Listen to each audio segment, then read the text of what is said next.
Hello guys, good morning. তো দেখো, সকাল সকাল আমি উঠে স্নান করে নিয়েছি। এখন ঘরের কাজ করছি।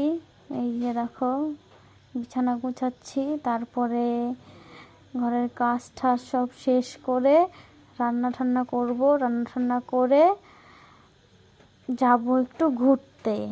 তো তোমাদেরকে দেখাবো আমরা কোথায় ঘুরতে যাব এখন। তো দেখতে থাকো।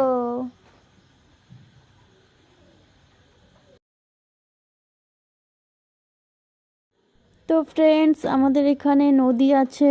নদীর এখানে একটা নতুন ব্রিজ বানিয়েছে। তো ওই ব্রিজের ওখানে যাচ্ছি। আশেপাশে দেখো কত জল, কয়দিন থেকে বৃষ্টি হচ্ছে, ওর জন্য এত জল হয়ে গেছে খেতে। তো ব্রিজে গিয়ে আমরা কয়েকটা ফটো শ্যুট করব আর কয়েকটা রিলস বানাবো। তো ভিডিওটা ভালো লাগলে